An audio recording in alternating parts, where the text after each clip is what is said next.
بسم اللہ الرحمن الرحیم۔ اللہ تبارک و تعالیٰ کے پاکیزہ نام سے آغاز کرتے ہیں جو بہت مہربان نہایت رحم والا ہے۔ الحمدللہ درس بخاری کا سلسلہ کتاب الصوم تک پہنچا ہے۔ صوم عربی میں روزے کو کہتے ہیں اور کتاب کا مفہوم میں نے کئی مرتبہ آپ کو بتایا کہ جس میں ایک نوعیت کے مسائل جمع ہوں لیکن مختلف، جیسے کتاب الصلاۃ تو اس میں نماز کے مختلف مسائل، جیسے طہارت کے بھی آ جاتے ہیں اس میں بعض اوقات، اور فرائض ہیں، واجبات ہیں، ایسی روزے کے بارے میں کہ روزہ سنت ہے، نفل ہے، فرض ہے، کب ٹوٹ جاتا ہے، کب اس کے اوپر کفارہ ہے، کب اس کا فدیہ وغیرہ ہے، ایسی حدیثیں امام بخاری رحمۃ اللہ علیہ نے اس حصہ کتاب میں جمع کی ہیں۔ 1970ویں حدیث پاک پر ہم پہنچے تھے۔ حضرت عائشہ صدیقہ رضی اللہ تعالی عنہا اس کی راویہ ہیں۔ یہ کہتی ہیں کہ نبی کریم صلی اللہ علیہ وسلم کسی مہینے میں شعبان سے زیادہ روزے نہیں رکھا کرتے تھے، اور آپ فرماتے تھے کہ تم اتنا عمل کرو جس کی تم طاقت رکھتے ہو، کیونکہ اللہ تعالیٰ تمہیں اجر دینے سے نہیں اکتائے گا، ہاں تم اکتا جاؤ گے، عمل کر کر کے اکتا جاؤ گے۔ اور نبی کریم صلی اللہ علیہ وسلم کو وہ نماز سب سے زیادہ محبوب تھی جس پر دوام و استمرار اختیار کیا گیا ہو، چاہے وہ نماز مقدار میں کم ہو، اور جب نبی کریم صلی اللہ علیہ وسلم کوئی نماز پڑھتے تو اس پر دوام فرماتے۔ تو اس میں چند باتیں ہیں۔ پہلی بات تو یہ کہ نبی کریم صلی اللہ علیہ وسلم شعبان میں بکثرت روزہ رکھتے تھے، اور اس کی کئی وجوہات ہیں۔ ایک وجہ اس کی یہ بیان کی ہے کہ شعبان میں چونکہ لوگوں کے نامہ اعمال اللہ تعالیٰ کی بارگاہ میں پیش ہوتے ہیں، تو رحمت کونین صلی اللہ علیہ وسلم عرض کرتے تھے اللہ کی بارگاہ میں کہ میں اس لیے یا رب کریم روزہ رکھتا ہوں تاکہ تیری بارگاہ میں جب میرا عمل اٹھایا جائے تو میں روزے سے ہوں۔ ایسے ہی رمضان کی تیاری کے سلسلے میں اس میں ایک حکمت پوشیدہ ہے کہ جب انسان شعبان میں روزے رکھتا ہے تو نفس پہلے سے ہی بھوک اور پیاس کا عادی ہو جاتا ہے، پھر جب رمضان کے روزے رکھتا ہے تو اس کو کوئی زیادہ تکلیف نہیں ہوتی۔ آپ یہ دیکھیں کہ جو شعبان کے آخری دن تک خوب پیٹ بھر کے کھاتے پیتے رہتے ہیں، پھر جب رمضان کے مہینے کی اچانک مشقتیں نفس پر غالب ہونا شروع ہوتی ہیں تو بسا اوقات نفس ان کا مقابلہ نہیں کر پاتا، اور خصوصاً ٹین ایج کے جو ہمارے بچے ہوتے ہیں یہ ہمت ہار جاتے ہیں۔ یہ والدین کا قصور ہوتا ہے کہ ان کو پہلے سے تیاری نہیں کرواتے۔ اور اسی طریقے سے ایک روایت میں یہ ہے کہ رمضان کی تعظیم میں شعبان کے روزے رکھو، کہ بھئی مہمان آ رہا ہے اور مہمان کی تعظیم میں گھر کو سجایا جاتا ہے، اہتمام کیا جاتا ہے، دعوت وغیرہ مخصوص کھانے بنائے جاتے ہیں۔ ایسے ہی جب رمضان آ رہا ہے تو اس کا بھی استقبال کرو، اور اس کا بہترین طریقہ ہے روزے رکھنا۔ تو نبی کریم صلی اللہ علیہ وسلم روزے رکھتے تھے، اور پھر سرکار کا یہ فرمان کہ تم اتنا عمل کرو جس کی تم طاقت رکھتے ہو، کیونکہ اللہ تبارک و تعالیٰ تمہیں اجر دینے سے نہیں اکتائے گا، ہاں تم عمل کر کر کے اکتا جاؤ گے۔ تو اس سے اپنے اوپر ضرورت سے زیادہ عبادت کے بوجھ لادنے کی ممانعت ہے۔ بالکل دیکھیں، یہ بارہا میں آپ کو عرض کر چکا ہوں کہ اللہ تبارک و تعالیٰ کسی چیز کے اثر کو قبول کرنے سے پاک و صاف ہے، نہ تو کسی کے گناہ اس کو نقصان پہنچاتے ہیں یا رنج یا ملال میں مبتلا کرتے ہیں، نہ کسی کی عبادت سے اس کو وہ خوشی ہوتی ہے اس طرح کی جیسے آپ اور میں خوش ہوتے ہیں۔ اگر اللہ تبارک و تعالیٰ اثر قبول کرے تو وہ ہم جیسا ہو، کیونکہ جب کوئی اثر قبول کرتا ہے تو اس کا کوئی نہ کوئی نتیجہ نکلتا ہے کہ اس اثر کے تابع ہو کے کچھ افعال ہم سے صادر ہوتے ہیں۔ مثلا کوئی فقیر آ کر اگر ہم سے بڑے رو کر مانگتا ہے تو اس کا ایک اثر ہمارے قلب پر ہوتا ہے اور ہم فوراً سے کچھ دے دیتے ہیں۔ ابھی جو ہم نے دیا یہ ایک اثر کے قبول کرنے کا نتیجہ ہے، گویا کہ کم از کم اس دینے کے سلسلے میں اس اثر کا محتاج تھا، اور اللہ تبارک و تعالیٰ کسی چیز کا محتاج نہیں۔ لہٰذا یہ سوچنا کہ گناہگار کو مایوسی سے نکالنے کے لیے بہت بہتر ہے کہ گناہگار یہ سوچے کہ شاید اب میری بخشش تو نہیں ہوگی، ہو سکتی ہے آپ کے گناہوں نے اللہ کا کچھ نہیں بگاڑا ہے، اللہ پہ اس کا کوئی اثر نہیں ہوا، لیکن آپ کو چاہیے کہ آپ توبہ کریں اور اللہ کے دامن رحمت میں آئیں۔ ایسے ہی اگر کوئی شخص نیک اعمال کرتا ہے اور یہ سوچے میں جتنے زیادہ نیک عمل کروں گا اتنا شاید میں اللہ کے قریب ہوتا چلا جاؤں گا، ایسا نہیں ہوتا ہے۔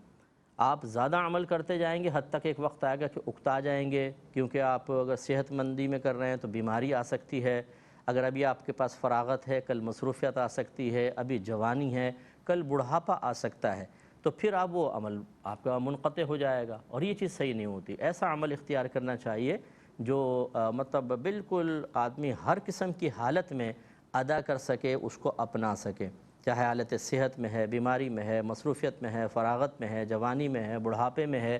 وہ آسانی سے ان اعمال کو کر سکے۔ بس یہ ہمارے نبی کریم کا کی تعلیم ہے، قولی تعلیم یہی ہے، ہمیں اس سے استفادہ کرنا چاہیے۔ اور نبی کریم صلی اللہ علیہ وسلم کو وہ نماز سب سے زیادہ محبوب تھی جس پر دوام اختیار کیا جائے، چاہے وہ نماز کم ہو۔ اس سے دیکھیں معلوم ہوا کہ آپ 2 رکعت نفل پڑھیں لیکن پورے خشوع و خضوع کے ساتھ اللہ کی رضا کے لیے، یہ ان 1000 نوافل پر بھاری ہے جن میں دل غافل ہو۔ اسی طریقے سے آپ 10 بار درود پاک پڑھیں، اگر زیادہ خشوع و خضوع ہے 50 بار پڑھ لیں، 100 بار پڑھ لیں۔ یہ آپ کا 100 بار قلبی توجہ کے ساتھ درود پاک پڑھنا ان ہزاروں درود پاک سے افضل ہے جس میں دل غافل ہے۔ بعض تسبیح لے کے پڑھتے جا رہے ہیں، جی کتنے ہزار پڑھتا ہوں میں روزانہ، ادھر دیکھ رہے ہیں ادھر دیکھ رہے ہیں، اچھا یوں پڑھتے جا رہے ہیں، خیالات آ رہے ہیں، کل میں نے دکان پہ جانا ہے فلاں جگہ، زبان صرف اس درود پاک کو پڑھ رہی ہے۔ تو یہ جو قلبی حاضری اور قلبی توجہ کے بغیر عبادت کے اختیار کرنا ہے، یہ میں اس کو غلط نہیں کہہ رہا ہوں، برا نہیں کہہ رہا ہوں، لیکن بہرحال اس میں وہ وزن نہیں ہوتا، اس کی اللہ کی بارگاہ میں وہ قدر نہیں ہوتی جو قلبی اور ذہنی توجہ کے ساتھ ادائیگی عبادت میں اللہ تبارک و تعالی نے پوشیدہ فرمائی ہے۔ اس لیے زیادہ عمل کی طرف نہ جائیں، مختصر ہو لیکن دوام کے ساتھ دائمی طور پر۔ روزانہ رات کو اٹھ کے آپ 2 رکعت نفل پڑھ لیں، بہت ہے۔ اگر کوئی عادی بننا چاہتا ہے، یہ نہیں ہے کہ آپ یہ ارادہ کریں کہ میں 100 پڑھوں گا، ایک دن آپ نے پڑھ لی، 2 دن پڑھ لی، تیسرے دن آپ ڈھیر ہو جائیں گے، چوتھے دن اگر سوتے رہ گئے تو 5ویں دن پڑھنے کی ہمت ہی پیدا نہیں ہوگی کیونکہ نفس بختا چکا ہوگا۔ حکمت کے ساتھ چلنا چاہیے۔ اور جب نبی کریم صلی اللہ علیہ وسلم کوئی نماز پڑھتے تو اس پہ دوام اختیار فرماتے۔ تو نبی کریم صلی اللہ علیہ وسلم کا ہمیشہ طریقہ کار یہ رہا کہ جب آپ کسی عمل کو اختیار کرتے تو دائمی طور پہ کیا کرتے تھے، چاہے وہ مقدار میں کم ہی کیوں نہ ہو، نبی کریم کی یہی سنت ہے۔ باقی یہ تصوف کی کتابوں میں جو صوفیاء عظام کی کثرت عبادات کا تذکرہ ہے، وہ ان کا اپنا ذاتی عمل تھا۔ انہوں نے یہ نہیں کہا کہ یہ شریعت ہے، انہوں نے یہ نہیں کہا کہ اس کو اپناؤ، وہ تو انہوں نے اپنے اور ان کے رب کا معاملہ تھا، انہوں نے خلوت میں وہ اختیار کر رہے تھے، کسی نے دیکھا، اس نے کتابوں میں درج کر دیا۔ یہ تو مطلب بالکل تصور سے بعید ہے کہ ان بزرگوں نے خود کہا میں نے گھر میں اتنی نمازیں پڑھی ہیں، کتابوں میں لکھ دینا ذرا، ایسا تو نہیں ہے۔ وہ تو لوگوں نے کسی نہ کسی جو قریبی مرید ہوتے ہیں، متبع ہوتے ہیں، انہوں نے لکھ دیا، تو وہ ان کا اور ان کے رب کا معاملہ ہے۔ وہ ہمارے لیے اس طرح کے جو اعمال ہیں جو نبی کریم صلی اللہ علیہ وسلم کی قولی حدیث کے مقابل ہوں بظاہر، تو وہ ہم کہیں گے کہ ان بزرگوں کا اللہ کے ساتھ معاملہ تھا، وہ ہمارے لیے حجت نہیں، نبی کریم صلی اللہ علیہ وسلم کا قول مبارک حجت ہے۔ اگلے باب کی طرف آتے ہیں، باب ما یذکر من صوم النبی صلی اللہ علیہ وسلم و افطارہ، نبی کریم صلی اللہ علیہ وسلم کے روزہ رکھنے اور روزہ نہ رکھنے کے متعلق جو کچھ ذکر کیا گیا اس کا باب۔ حدیث نمبر ہے 1971، اور حضرت ابن عباس رضی اللہ تعالی عنہ اس کے راوی ہیں، وہ بیان کرتے ہیں کہ نبی کریم صلی اللہ علیہ وسلم نے رمضان کے مہینے کے سوا کسی مہینے کے مکمل روزے نہیں رکھے۔ آپ روزے رکھتے، حتیٰ کہ کوئی کہنے والا کہتا ہے کہ خدا کی قسم آپ روزہ نہیں چھوڑیں گے، یعنی بعض اوقات تو ایسا لگتا لگاتار رکھ رہے ہیں تو وہ دیکھنے والے کہتے اب شاید روزہ چھوڑیں گے نہیں،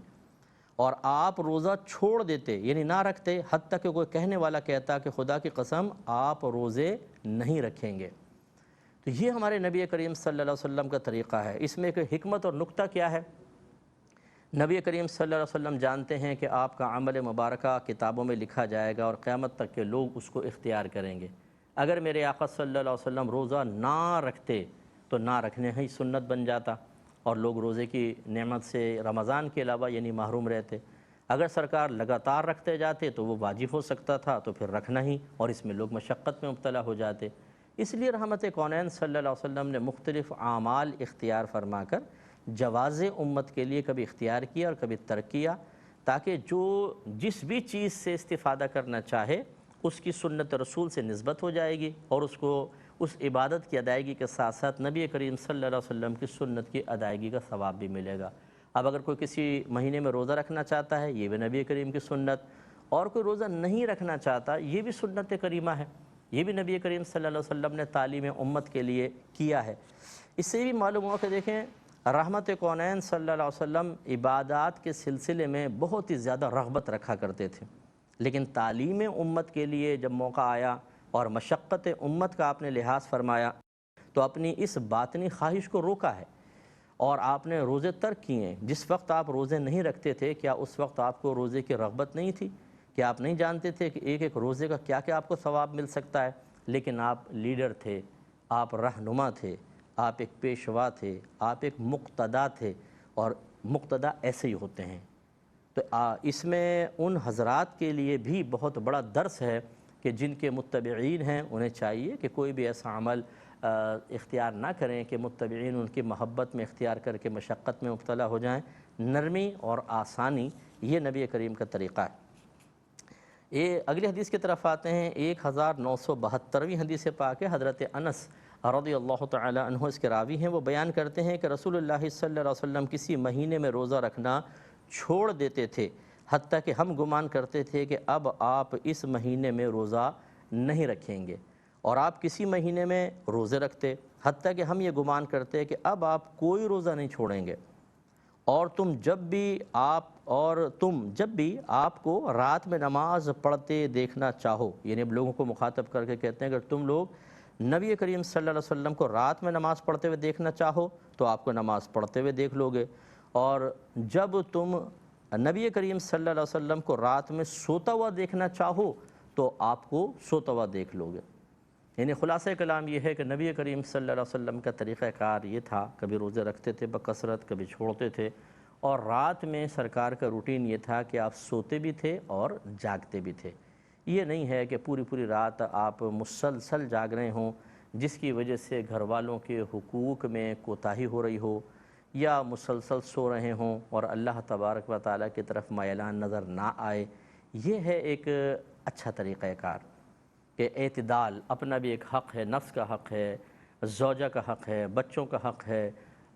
دوستوں کا حق ہے، اور پھر اللہ کا بھی حق ہے۔ ان سب حقوق کو پورا کرنا یہ ہے کمال۔ جب ہم حد اعتدال سے ہٹ جاتے ہیں اور یہ سمجھتے ہیں کہ شاید ہم کسی کے حقوق کو تلف کر کے بھی اللہ کی بارگاہ میں کوئی مقام پا سکتے ہیں، تو یہیں سے وہ مسٹیک پیدا ہوتی ہے، خرابی پیدا ہوتی ہے، اور انسان اللہ تبارک و تعالیٰ کے راستے کے بجائے نفس اور شیطان کے راستے پہ بعض اوقات چل پڑتا ہے، کیونکہ وہ حقوق کی کوتاہی کر رہا ہوتا ہے، اس کی ادائیگی میں کوتاہی۔ مثال کے طور پہ بیوی بچوں پہ توجہ نہیں ہے، صوفی صاحب تسبیح لے کے مسجد میں پہنچ جاتے ہیں روزانہ، نہ کمانے کی فکر، نہ کسی چیز کی۔ اب یہ نہیں پتہ کہ بیوی کہاں سے خرچہ پورا کر رہی ہے، کس سے مانگتی ہے، کیا کرتی ہے، برتن دھو رہی ہے بیچاری، یا پھر وہ کپڑے دھو رہی ہے، ٹیوشنز پڑھا رہی ہے، کس طریقے سے گھر کا خرچہ چل رہا ہے۔ نہیں، وہ صوفی صاحب تسبیح لے کے اللہ کو راضی کرنے میں لگے ہوئے ہیں۔ بھائی یہ کوئی نبی کریم کا طریقہ کوئی ہے؟ رحمت کونین صلی اللہ علیہ وسلم نے یہ تو تعلیم نہیں دی ہے۔ تو یہ ہے وہ اعتدال۔ حضرت انس کہتے ہیں اگر تم چاہو تو نبی کریم کو دیکھو سوتے ہوئے بھی نظر آئیں گے رات میں، اور عبادت کرتے ہوئے دیکھنا چاہو تو عبادت کرتے ہوئے بھی نظر آئیں گے۔ یہ ہے ایک اعتدال والی صورت جو ہم سب کو اختیار کرنی چاہیے۔ اگلی حدیث کی طرف آتے ہیں۔ 1973 نمبر حدیث پاک ہے، حضرت انس بن مالک رضی اللہ تعالیٰ عنہ ہی اس کے راوی ہیں۔ آپ سے نبی کریم صلی اللہ علیہ وسلم کے روزوں کے متعلق سوال کیا گیا تو آپ نے فرمایا کہ میں جس مہینے میں بھی آپ کو روزے سے دیکھنا چاہتا تو آپ کو روزہ دار دیکھ لیتا، اور میں جس مہینے میں آپ کو روزہ چھوڑتے ہوئے دیکھنا چاہتا تو آپ کو روزہ چھوڑتے ہوئے دیکھ لیتا۔ یعنی دونوں طرح کی صورتحال ہر مہینے میں جاری رہتی تھی۔ اور میں جس رات آپ کو نوافل کے قیام میں دیکھنا چاہتا تو آپ کو قیام میں دیکھ لیتا، اور میں جس رات آپ کو نیند میں دیکھنا چاہتا تو آپ کو نیند میں دیکھ لیتا۔ یعنی یہ روٹین سرکار کا چلتا رہا۔ پھر کہتے ہیں کہ میں نے کسی باریک ریشم کو یا موٹے ریشم کو مس نہیں کیا جو نبی کریم صلی اللہ علیہ وسلم کے ہاتھوں سے زیادہ ملائم ہو۔ یعنی کہتے ہیں ریشم چاہے موٹا ہو باریک ہو، وہ جتنا ملائم ہوتا ہے، رحمت کونین صلی اللہ علیہ وسلم کے ہاتھ اس سے زیادہ ملائم تھے۔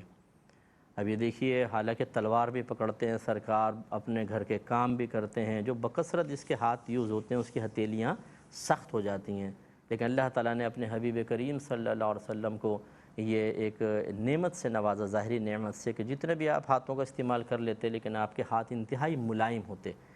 اور اگر باریک نظر سے دیکھا جائے تو اللہ تعالیٰ کی مشیت یہ نظر آتی ہے کہ اللہ تعالیٰ نبیوں کو ہر اس چیز سے محفوظ رکھتا ہے جو کسی دوسرے کے لیے باعث کراہت یا باعث تکلیف بن جائے۔ اب اگر ہاتھ ملائیں، اور ہاتھ پاؤں کے اتنے کھردرے ہوتے ہیں، ہم لوگ بھی ملاتے رہتے ہیں سینکڑوں، اب تو خیر کرونا کی وجہ سے نہیں ملاتے، لیکن جب تک ملاتے رہے ہزاروں لوگ ہاتھ ملاتے ہیں، بعضوں کے ہاتھ اتنے سخت ہوتے ہیں لگتا ہے دو لکڑیوں کے درمیان ہاتھ دے دیا ہے، اتنا سخت ہاتھ ہوتے ہیں کہ وہ بیچاروں کے یقینی سی بات ہے کوئی ہتھوڑا وغیرہ چلاتے ہوں گے یا کوئی اور کام کرتے ہوں گے۔ لیکن اب اگر نبی کریم صلی اللہ علیہ وسلم کا دست اقدس بھی سخت ہوتا تو کوئی ہاتھ ملاتا اس کو تکلیف ہو جاتی، تو اللہ تعالیٰ نے ہاتھوں کو ایسا ملائم کیا کہ اس ہاتھ ملاتے ہوئے بھی کوئی تکلیف محسوس نہ کرے۔ یہ اللہ تعالیٰ کا خصوصی سرکار پر کرم تھا۔ اور کہتے ہیں کہ اور نہ میں نے رسول کریم صلی اللہ علیہ وسلم کے بدن مبارک کی خوشبو سے زیادہ مشک و عنبر کی خوشبو سونگھی، یعنی ہزاروں خوشبوئیں حضرت انس بن مالک رضی اللہ تعالیٰ عنہ نے سونگھی، لیکن جیسا رحمت کونین صلی اللہ علیہ وسلم کے بدن اقدس سے خوشبو آتی تھی، اور یہ قدرتی خوشبو تھی۔